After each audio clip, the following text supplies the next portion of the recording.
Hello. Hello, everybody. Welcome. I'm trying to find a good spot for the microphone. It's, yeah. Yeah. Anyway. Say hello as you're coming in. Let me know if you can hear me. Hello, Marla. Hello. Marla, will you be my sound check? Just tell me if this is working tonight.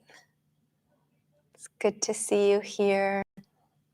We've got a couple more people coming into the room, getting settled. So we'll get started. Get started in a minute or two. Yay! Come on in. Okay, good. Thank you. Thank you, Marla.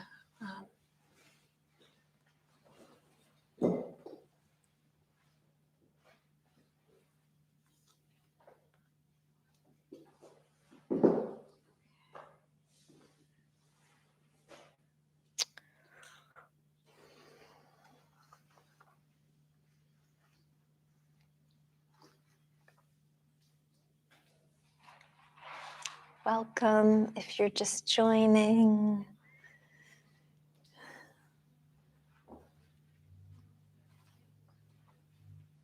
We'll start in just a minute.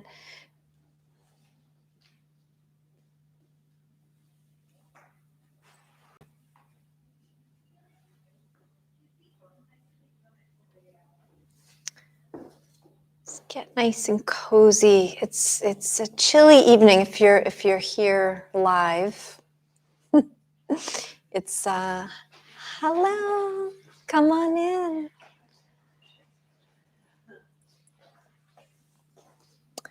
It's seasonally appropriate weather, I think.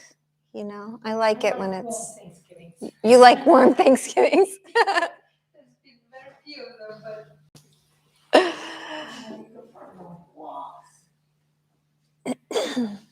you know, I like warm 4th of Julys and Memorial and Labor Days. I like cold Thanksgivings and, you know, seasonally appropriate.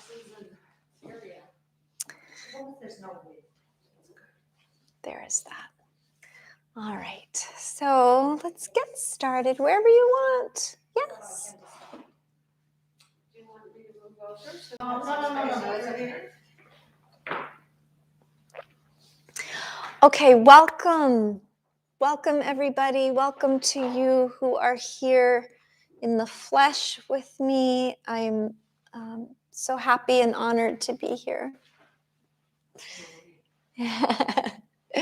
And thank you to you joining virtually. We'll start with a centering. Take your time to get comfortable and supported. So set up your campsite in such a way that it feels welcoming and easeful and easy and all of the things that support means for your body and for your mind and spirit. So there's no struggle here. There's no physical challenge that we should be fighting with or overcoming. So comfy it up. And once you've established a place in which you can feel stillness in the body and join that energy of stillness, the next step is to find the breath. So tune in to the quiet rhythm of the breath. Inhales rising and the exhales falling.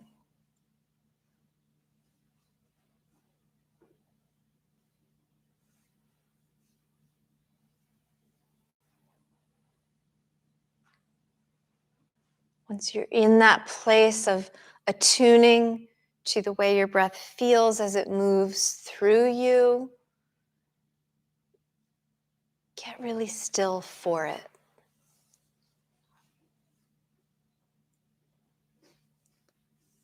Just nice and easy, falling into that climate of stillness inside. And there are bound to be distractions. Let them arrive and depart in the same way that the breath does.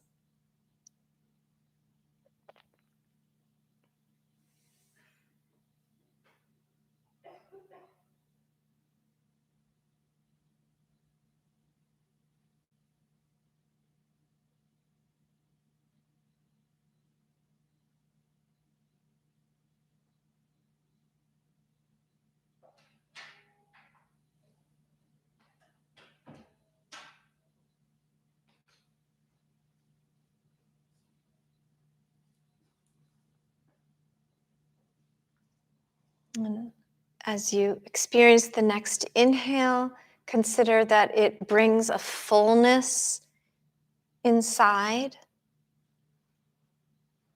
And that when the exhale leaves, that fullness, however, remains. So the inhale has left its residue of vibrant life force.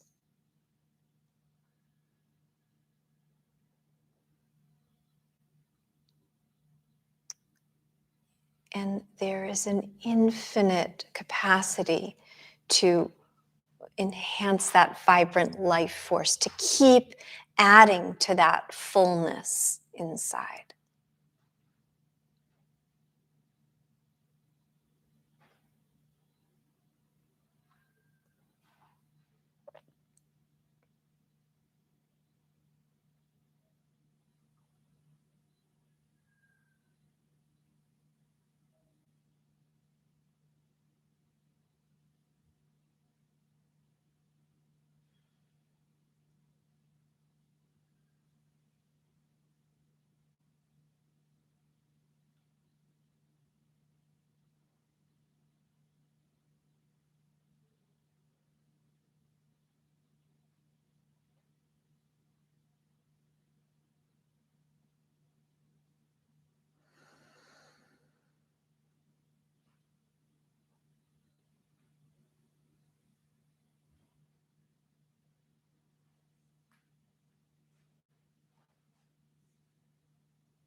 The quieter it gets, it's like the stakes are higher because the potential for distraction is greater. We're not accustomed to sitting in silence. And so we can forgive ourselves for that. It's not wrong to be distracted. It's human.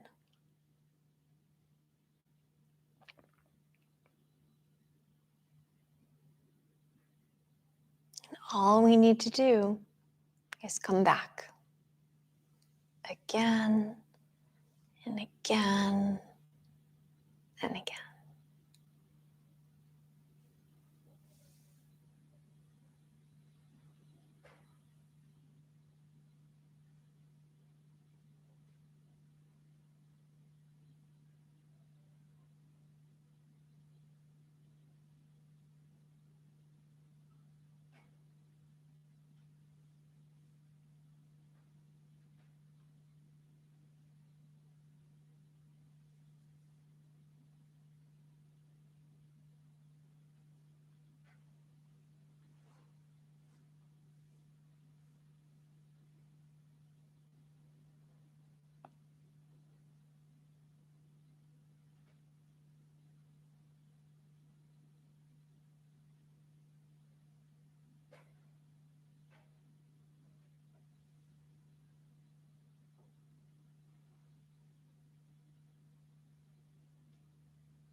And they say that the moment that you've recognized that your mind has tripped away is the moment of mindfulness, is meditation, because we are present in that moment.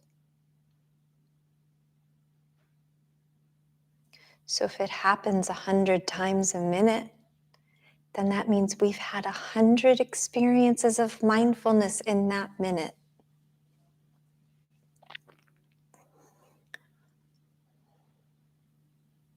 We just keep coming back.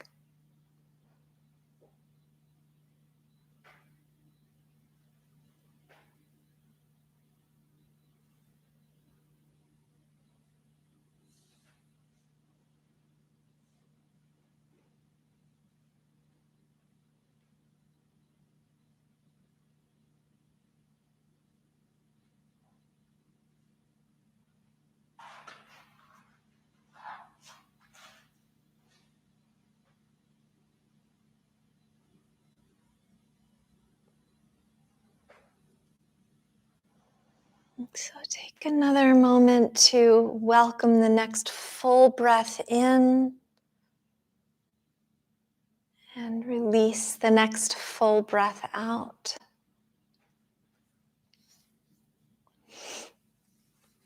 Perhaps wriggle your body around, maybe stretch or shift the spine. Just take some time to wake up to the next moment and the next and the next, and bring your mind back to your immediate surroundings.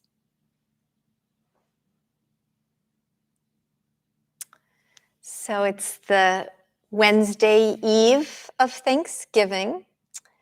And so naturally, I am thinking about trees. Naturally, I'm thinking about gratitude, but I'm inspired to gratitude by trees. Often, they are quite the inspiration.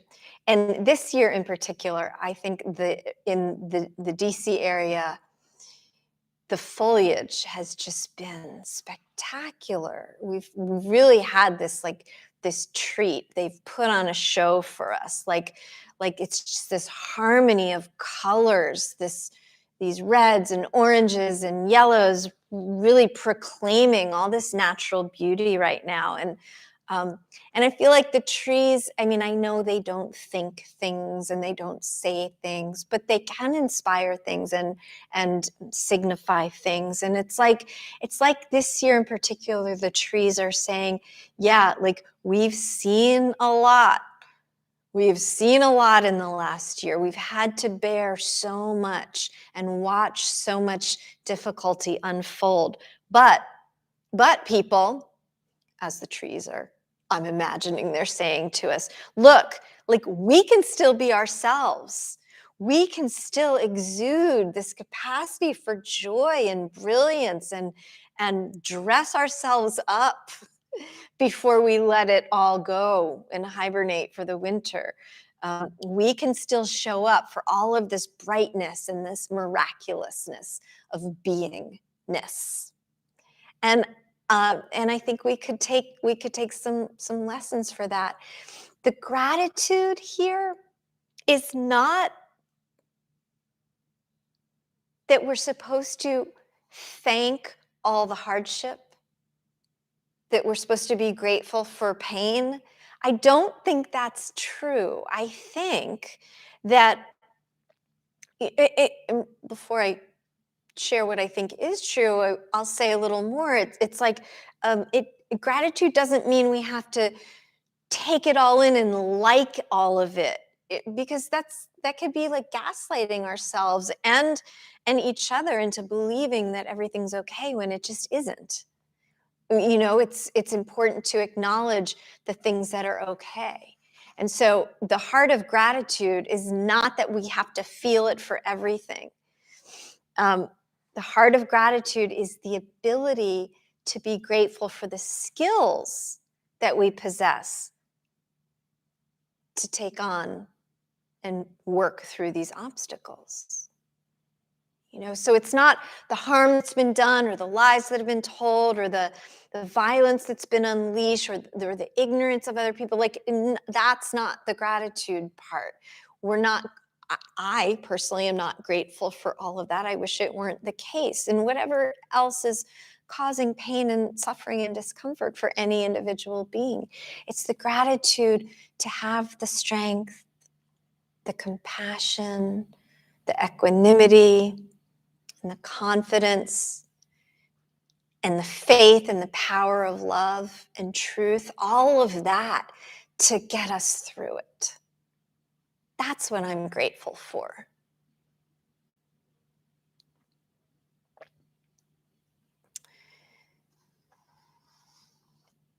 Maybe some of us are not as resourced to even know that we have those capacities. Maybe what we're feeling is just abject pain. And perhaps the sort of like the light that shines through that crack that is the gratitude for just one breath, for just one next moment, or a simple smile with a friend, or the ability to reach out to someone and say, hey, I'm not okay. Maybe that's the extent of what there is to be grateful for. And I think that's huge. I think that's a lot. So the power of gratitude is potent in small doses. You don't have to be grateful for everything. Just one tiny thing can shift a mindset, can shift an opening in the heart, can shift an energy toward the next necessary step.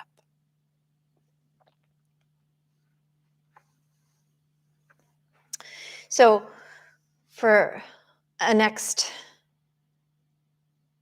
shift of quiet, next phase of mindfulness practice, just pause for a moment. And yes, I will ask you to think of one thing you are grateful for. And breathe into the beauty of that one thing.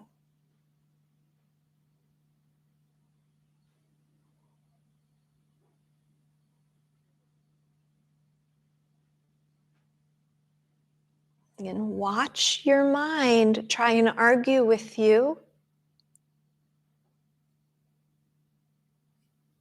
It's going to try and tell you, yeah, fine, you can be grateful for that, but there's all this other stuff that's just really bad. Acknowledge those lists. Come back to that one thing. That list of complaints does not negate the one thing. And as long as we keep coming back to that one thing with a breath, with conscious awareness, with patience, then that one thing has the power to multiply.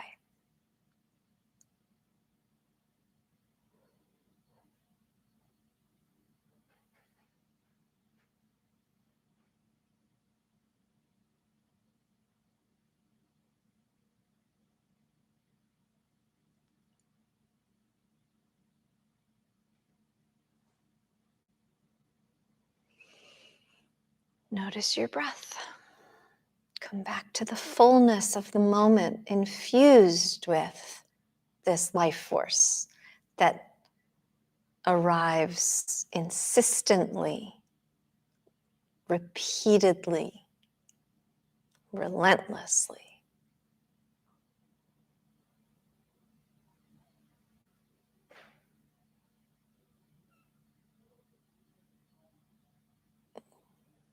And maybe you can feel your physical form responding to this vibrant life force that is carried in with your breath. Notice what you feel inside.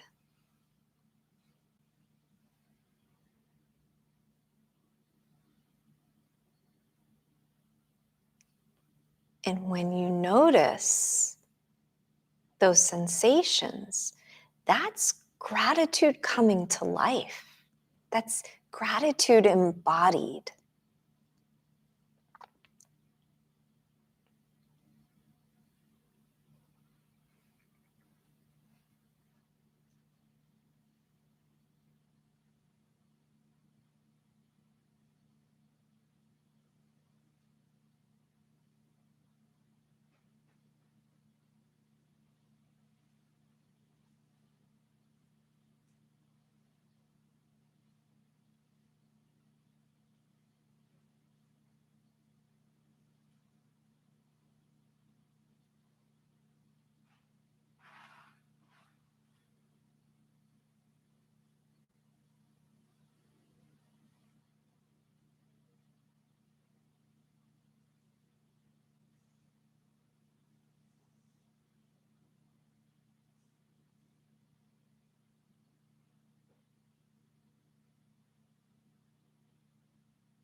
You can notice how the mind dodges away.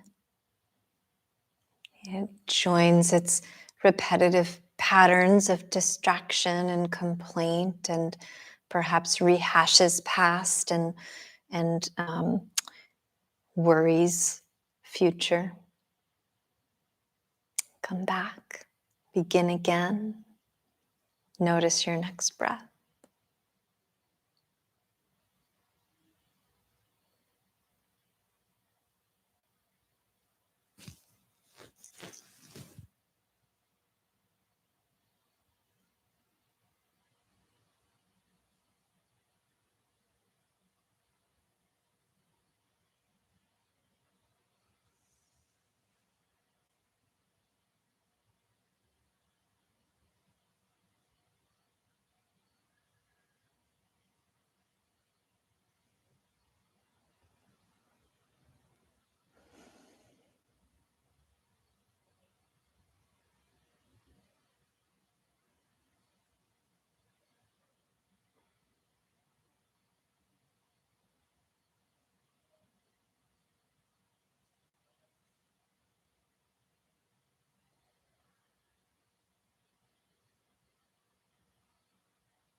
And exhibit patience with yourself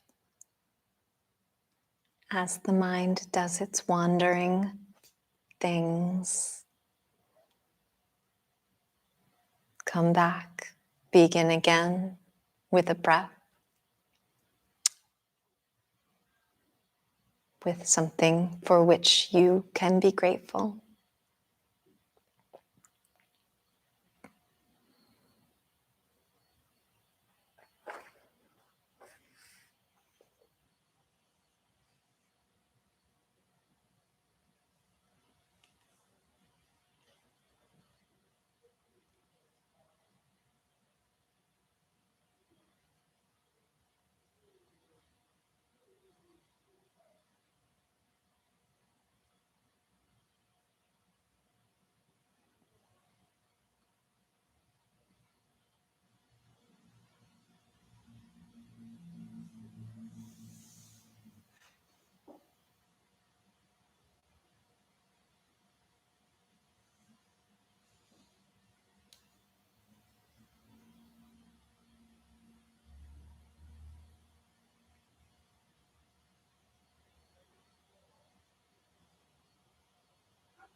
Invite your mind back to your present moment surroundings. Deepen the breath for a moment. Wriggle around a bit.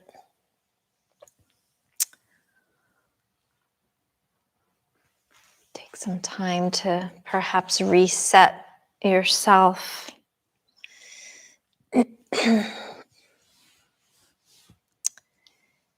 There's a lot of popular writing right now out there about trees and the way they communicate with each other, the way the root systems are one huge, diverse family and communication network. And it's another way in which we can learn from the trees, that we can communicate in ways that are simultaneously harmonious but not the same. And just like the appearance of every single tree is incredibly, profoundly unique and different. You will never see one tree that is an exact replica of another. There will be similarities, but there never will be identicals. And so we, as human beings, are one and the same in that way. We even down to identical twins, and I know some whom I love and dearly and know well, and they are not the same. None of us are. And so I think that part of this lesson of the trees is to fully show up as ourselves with unapologetic joy. This is something that we can perhaps use prior to a holiday gathering, maybe with family, maybe with not everybody who's easy to be around. I don't know your family. And so we could still fly our own colorful flags and be fully who we are. And I know it's a common thing for us to revert to, our roles that we played as children, if we're around siblings or parents, as grown people. There are all kinds of dynamics that come into play in these family gatherings. From this practice as an inspiration from the trees, I would invite you to consider, what would it mean to show up with your full and complete and unique self, unapologetically and so full of grace, so that just like the trees do, we make room for each other. And in that network of root systems, we learn to cross and braid and shift and move in ways that make it okay for each one of us to be ourselves. Not okay for one to take over another, or to harm another, or to impede another's progress. That's a different thing. But just to simply be ourselves together. And we can still shine our rainbows of light and reflect the full spectrum of humanity. I have a favorite little vignette. It's from a collection of vignettes by Sandra Cisneros called The House on Mango Street. And this one is called Four Skinny Trees. And I'd like to read it. It's well, I'll say more afterwards. Four skinny trees. They are the only ones who understand me. I am the only one who understands them. Four skinny trees with skinny necks and pointy elbows like mine. Four who do not belong here, but are here. Four raggedy excuses planted by the city. From our room, we can hear them. Their strength is secret. They send ferocious roots beneath the ground. They grow up and they grow down and they grab the earth between their hairy toes and they bite the sky with violent teeth and they never quit their anger. This is how they keep. Let one forget his reason for being, and they'd all droop like tulips in a glass, each with their arms around each other. Keep, the trees say when I sleep. They teach. When I am too sad and too skinny to keep keeping, when I'm a tiny thing against so many bricks, then it is I look at trees. When there's nothing left to look at on this street, for who grew despite concrete, for who reach and do not forget to reach, for whose only reason is to be and be. So that language around the gripping with the toes and the violent keeping and insistence is, I think, evocative of the potential for strength and power in each one of us to keep doing what we need to do, to keep being who we need to be and who we are, so that this communication network between us can thrive by virtue of our strength and power and insistence on being exactly who we are. And by virtue of that, giving grace to each and every other tree or human and all of the above to be who they are.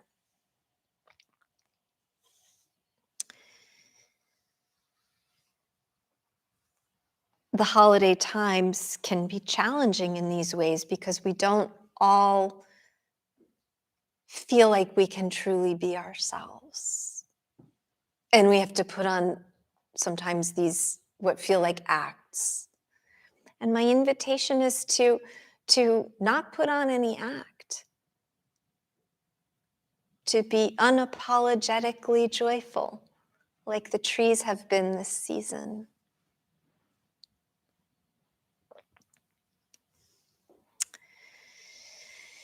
So take some breaths now, settle into another period of stillness in which you can feel the support underneath and around you.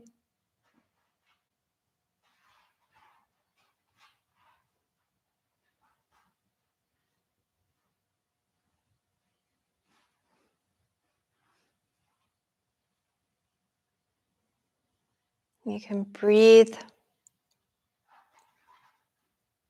some life and some space inside the parts that might feel tangled.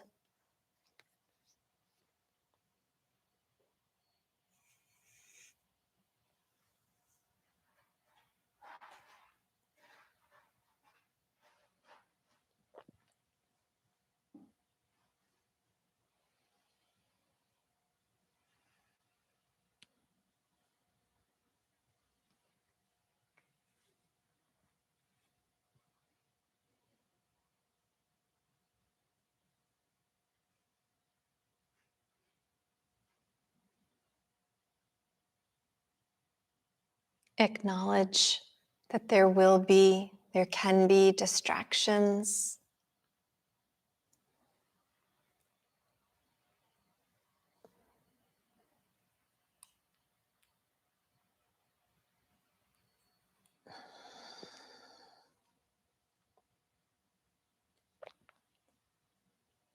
And bring yourself back. Begin again with one next breath.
Perhaps voices intrude that breed confusion or doubt about who you are, how you're supposed to show up in any given circumstance. And we can usually tell if we're willing to take a step back, whether those voices are truthful or insidiously distracting, testing us. Deep in its roots, the tree knows who it is, as do we. So let the breath take us down into that deep knowing.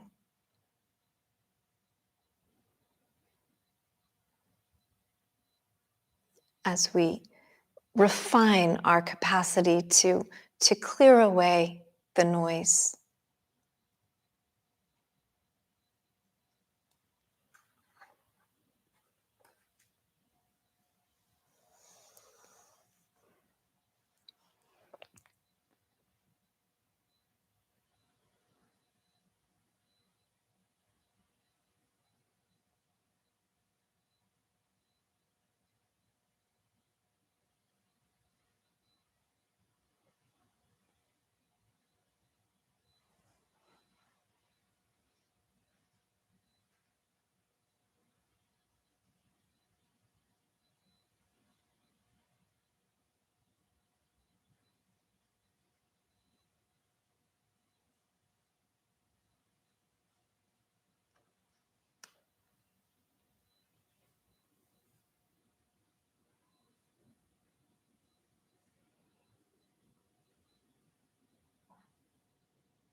And sometimes if we are a deciduous tree, the moment comes when we're able to just let everything go, to let the thoughts, the processing, the questions fall to the ground.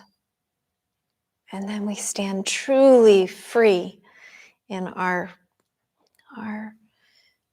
bare essence, our simple structure, unadorned, and once again, unapologetic and profoundly grateful.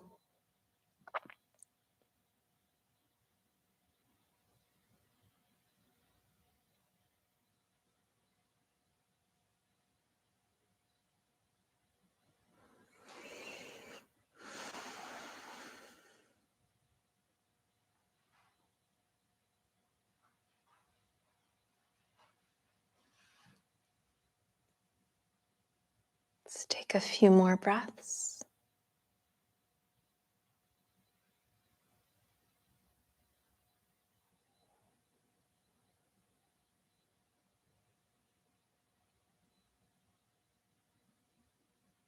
Linger for these last few breaths of the practice.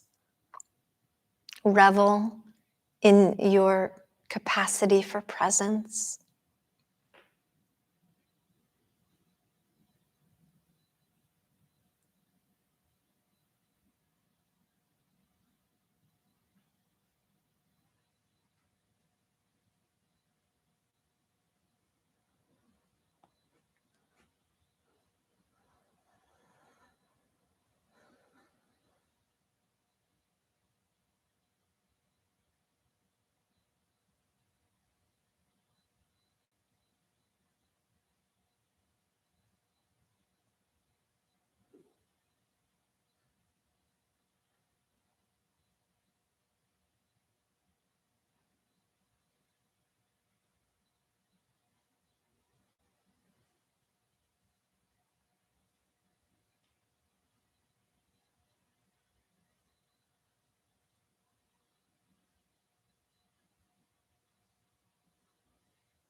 And gently bring your awareness back to the present moment, circumstance, your surroundings, your body.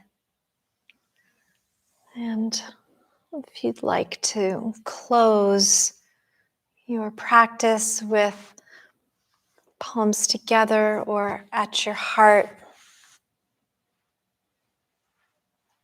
I'm grateful simply for these moments of quiet peace.